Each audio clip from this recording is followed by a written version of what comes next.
Ya, tahun baru berharap gaya politik baru. Apakah kira-kira itu yang akan kita saksikan pemirsa di tahun 2025 dengan pemerintahan yang baru di bawah kepemimpinan Presiden Prabowo Subianto? Kalau terakhir tadi kita coba melihat dari apa yang sudah dilakukan oleh Presiden Joko Widodo. Ini Kang Acep yang memulai dari wali kota, gubernur, kemudian presiden. Tapi Pak Prabowo Subianto ini kan sudah elit dari partai politik begitu ya. Tapi nampaknya Pak Presiden Prabowo Subianto dalam beberapa kali kesempatan selalu menyampaikan apa yang ditangkap dari rakyat begitu. Ini gimana Kang Acep melihatnya? Cukup signifikan tidak sih dari mana kemudian mereka merintis dengan gaya kepemimpinan mereka?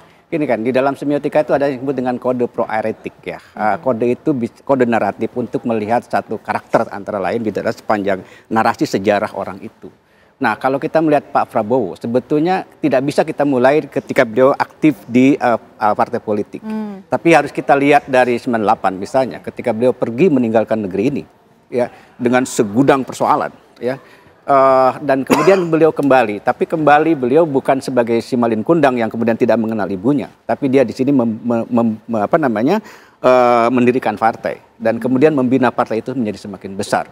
Dan kemudian ikut kompetisi terus dalam sampai 4 kali ya di dalam itu kan ada jiwa pejuang ya yang terus menerus dia berasal juga dari keluarga negarawan begitu Kang Acep ya. Iya, jadi memang terahnya itu luar biasa dan perjalanan sejarahnya. Nah, dari situ kita bisa melihat karakter. Menurut saya ini adalah bagian dari mungkin puncak pembuktian Pak Prabowo bahwa dia sebetulnya bukan orang yang disangkakan publik. Menurut saya itu ya. Jadi saya yakin bahwa Pak Prabowo juga sudah paham bahwa presiden di Indonesia itu selalu berakhir dengan su'ul khotimah ya. Gitu ya, berakhir dengan hal-hal yang negatif akhirnya itu ya. Jadi saya yakin Pak Prabowo menyadari itu dan dia akan membangun ini terus-menerus ke depan dan mungkin dia akan menjadi presiden yang berakhir nanti dengan husnul khotimah. Ya, artinya memang dia akan perjuangan. Jadi menurut saya bagi beliau ini hal yang clear, hitam putih ya, membalikannya mudah gitu ya. Membalikannya dia untuk ajang pembuktian kita. Ya kita berdoa bersama saja ya. Semoga itu memang yang akan dari seorang pejuang ini ya. Betul, yang optimisme yang terus disampaikan oleh Presiden Prabowo Subianto tadi juga ketika menyampaikan mengenai pengumuman kenaikan PPN 12%, katanya menyambut 2025 Indonesia ini harus memiliki optimisme, semangat untuk bangkit. Tapi kita lihat dulu pemirsa momen di mana Presiden Prabowo Subianto ini menyapa warga langsung di lokasi Bundaran Hotel Indonesia beberapa menit lalu. Ini nampaknya momen pertama kali Presiden Prabowo Subianto hadir di tengah masyarakat di momen malam pergantian tahun baru. Ini pemirsa kita lihat bersama menaiki kendaraan berwarna putih, maung putih nih ya Mas Hariko ya. Kita lihat langsung menyapa warga yang sudah berkumpul untuk bisa merayakan atau mengikuti bersama kemeriahan semarak dari pergantian malam tahun baru ini. Nah ini Kang Cecep, kalau kita melihat gaya-gaya seperti ini yang dilakukan oleh Presiden Prabowo Subianto kepada masyarakat nampaknya juga sering sekali menyapa warga secara langsung. Tidak jauh berbeda dong berarti dengan Presiden Joko Widodo atau gimana Kang Cecep? Oke, jadi gini, kalau kita bicara ya, apa yang dilakukan Presiden Prabowo sekarang tentu saja itu rentetan ya. Perilaku, ucapan, tindakan beliau saat ini itu adalah rentetan dari sosialisasi politik. Nah, gimana maksudnya? Beliau hampir puluhan tahun, 3 dekade di militer, ya puluhan tahun di militer. Kemudian jadi pengusaha, kemudian bertarung dalam Golkar, kemudian ketika gagal ya mendirikan partai, kemudian ikut dalam kompetisi kepemimpinan nasional. Nah, kemudian di luar pemerintahan, kemudian bergabung pemerintahan. Jadi kita lihat bagaimana pengalaman politik Prabowo lebih matang ya, lebih banyak dibanding presiden sebelumnya. Dan itu membentuk karakter sekarang. Apalagi ya tadi dia seorang petarung sebenarnya kan. Dia sampaikan itu dalam beberapa kali kesempatan di kampanye kemarin. Dan sebagai seorang pemimpin tentu kan dia ingin menyatu dengan masyarakatnya. Dan hal kayak gini, ini yang kedua ya. Yang sebelumnya ketika habis dilantik, dia kan sepanjang jalan dari Senayan sampai ke Monas itu dia salami juga. Ini membuktikan bahwa pemimpin untuk menjadi simbol bahwa bisa loh terjadi manunggaling kaula gusti gitu ya. Bahwa antara pemimpin dengan masyarakat itu bisa bersatu. Nah ini kan bagaimana disentuh tangannya ya, bersalaman tadi bahkan dan seterusnya. dicium langsung oleh Pak Prabowo, dalam anak yang ada di situ. Juga kan misalnya ya, anak-anak kecil dicium keningnya dan seterusnya. Itu kan menunjukkan bahwa pemimpin juga mungkin memang perlu ada jarak, tapi dalam kesempatan yang lain perlu untuk untouchable gitu, tidak ya ada kedekatan emosi ya. Ya penting bahwa kami juga bisa bersentuhan langsung dengan rakyat. Mas Eriko, ini agenda Pak Prabowo, presiden kita hadir langsung malam hari ini sebagai seorang presiden, teragendakan atau gimana nih? Kebetulan pas sekali setelah mengumumkan kenaikan PPN 12%. Maknanya apa nih Presiden Prabowo Subianto hadir di tengah-tengah masyarakat di Bundaran HI? Iya, terima kasih Mbak Ken. Memang salah satu kebiasaan presiden kita Bapak Prabowo kalau naik mobil, kendaraan itu selalu membuka kaca mobil. Kemudian berinteraksi dengan masyarakat. Itu sudah sejak muda. Sesungguhnya pada hari bahagia ini menjelang tahun baru, presiden kita ingin seluruh masyarakat itu merayakannya dengan bahagia. Kemudian sama tadi kenaikan PPN 1% dari 11 ke 12% itu kan sebetulnya amanah undang-undang tahun 2021. Pertama, presiden menunjukkan bahwa beliau seorang yang tahu cara bernegara. Kemudian yang kedua, presiden juga bertanya apakah ini membebani masyarakat. Kemudian karena sejak awal sikap Presiden Prabowo itu adalah jangan sampai masyarakat ini terbebani.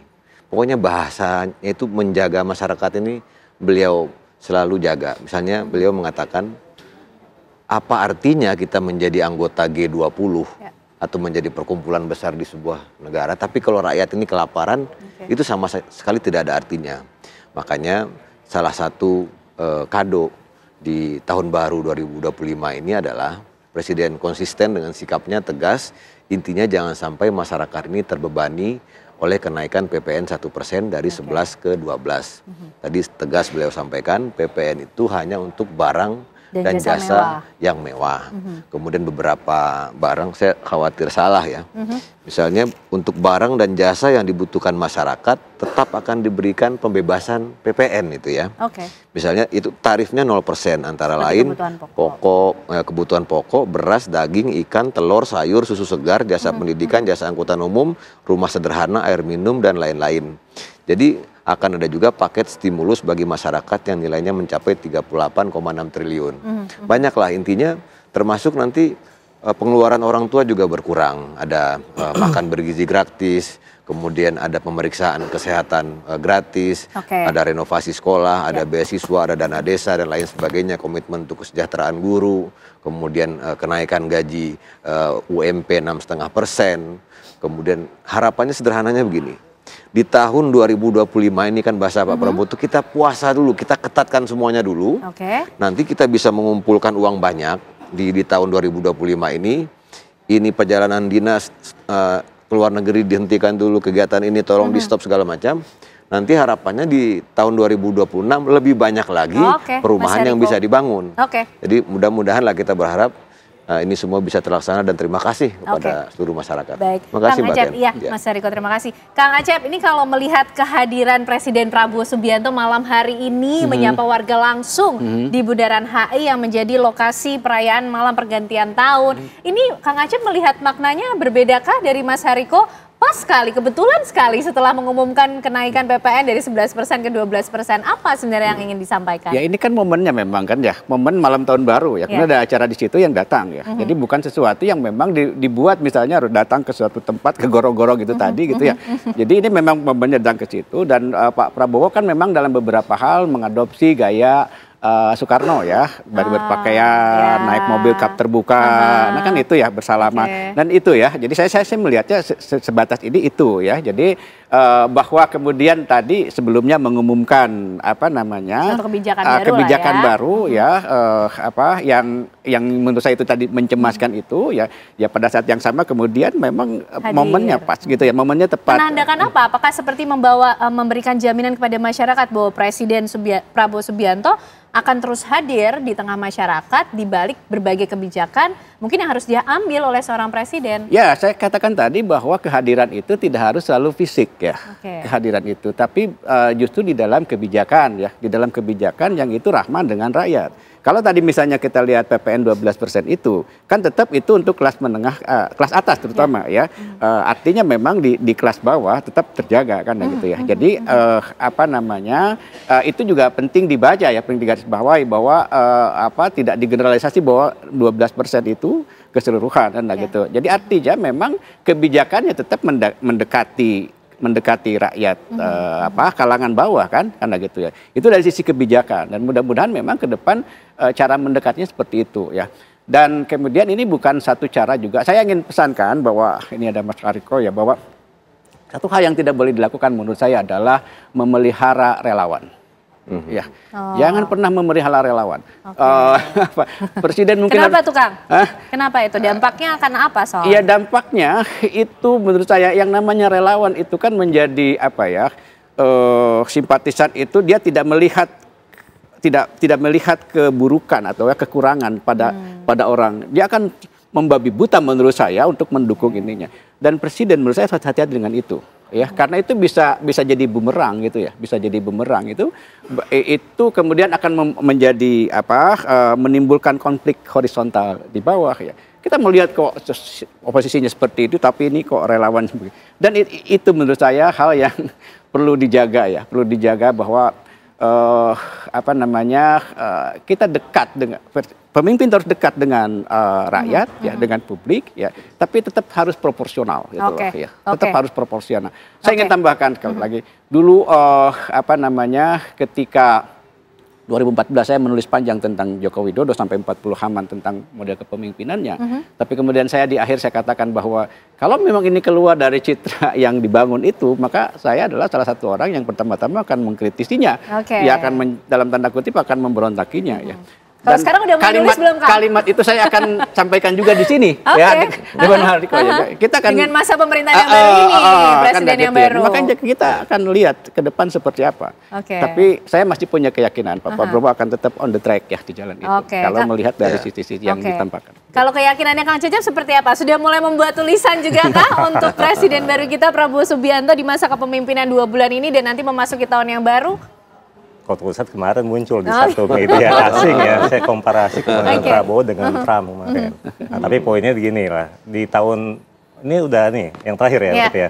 Jadi masuk ke tahun 2025 saya kira ini tantangan juga buat seorang Prabowo ya sebagai seorang presiden. Ini jadi momentum politik sebenarnya. Bagaimana apa yang telah disampaikan beliau di masa-masa kampanye ya dengan asta-cita, dengan berbagai pesimistis ya, orang melihat pertumbuhan 8%, bisa apa enggak?